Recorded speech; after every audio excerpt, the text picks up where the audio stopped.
Hey guys, so I just watched Skyscraper starring The Rock, Dwayne Johnson, Nev Campbell, directed by Rawson Marshall Thurber.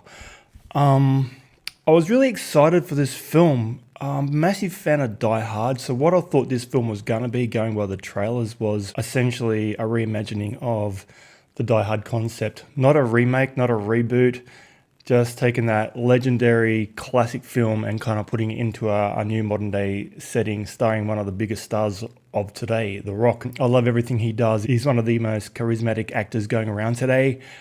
He's fun. He just has this really great energy about him, and I just love his films. They're just fun. So what I was kind of expecting from this film was just like a love letter to that Bruce Willis classic. We've got the skyscraper, and we've got the bad guys inside and one lone man trying to save the day. So Dwayne Johnson plays a character by the name of Will Sawyer, who was a soldier in the military at one point. After a nasty incident goes wrong, he's badly injured, loses a leg, and his doctor happens to be his future wife, Nev Campbell, playing Sarah Sawyer. Then we cut to 10 years later. Now he goes around to businesses and companies and checks their security. So we have this new building built in Hong Kong, the tallest skyscraper ever made. Gigantic thing with what looks like a gigantic tennis ball sitting on the top. The creator of this building, Zhao Longji, played by Chin Han, recruits Will Sawyer's speciality. Unbeknownst to him, Will Sawyer's best friend and colleague from the army, Ben, played by Pablo Schreiber, eagle-eyed viewers might recognize him from Orange is the New Black. He kind of gets Sawyer the job, but Ben's a bad guy. This isn't really no spoilers here because the movie is very cliched and the story's cookie cutter, so you could pick it a mile away. Sorry, Pablo, you just got one of those faces. You just look like a bad guy. Ben sets Sawyer up to gain access for the terrorists who have a grudge against the creator of the building to kind of burn it down. So yeah, like the story is a little bit convoluted, but it is kind of very cliched and it's nothing really original here either. So the concept of the Rock with a missing leg trying to fight his way back into the building because his family's stuck, his wife and his two kids, and all the while the cops think he's actually the perpetrator, but he's breaking into the building to kind of save the day. Whereas in Bruce Willis's classic Die Hard, John McClane just finds himself stuck in that circumstance. He's gone to visit his wife Holly at a Christmas party, then terrorists just happen to attack, and he's just like, what the hell is going on here? One man against great odds. Inevitably, yeah, I'm comparing it to Die Hard because they're there. Skyscraper building, terrorists involved, one lone man.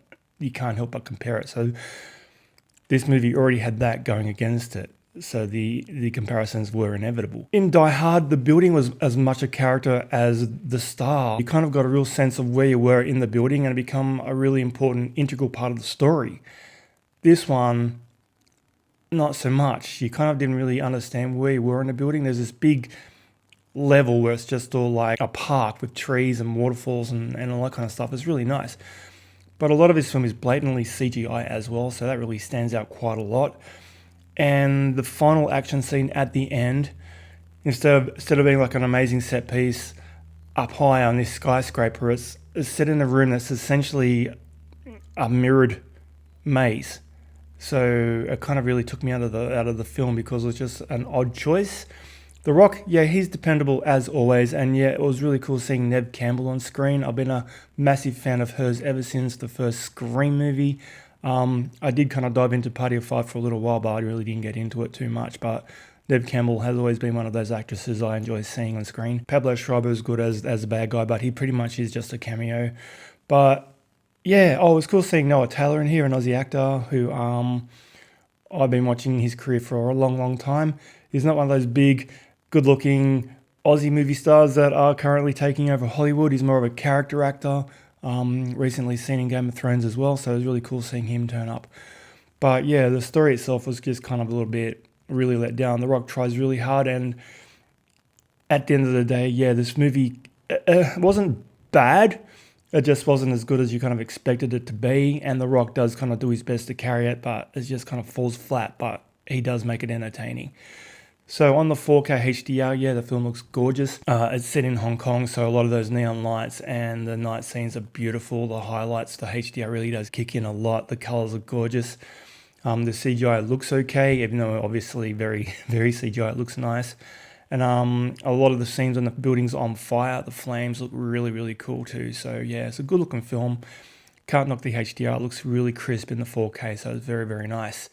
It's just kind of a weak movie. So out of all the other films that The Rock has delivered to us lately, he's been very, very busy. This would be one of the weakest that he's delivered in a long time for me. Would I watch it again? If I was bored and I was doing like a Rock marathon, maybe. But yeah, it was just kind of a bit lame. So giving Skyscraper a score out of 10, I'd give it a 6. It was fine, just not very engaging, and the story was silly, and you could see the plot twists and turns coming a mile away. There was just so much potential that they didn't take, considering the pedigree of Die Hard out nearly 40 years ago. Ridiculous. Once again, thanks for checking into my channel. I hope you enjoyed my review on Skyscraper 4K. Have you seen it? What do you think? Leave a comment down below, and I'll catch you in the next video. Thanks for watching.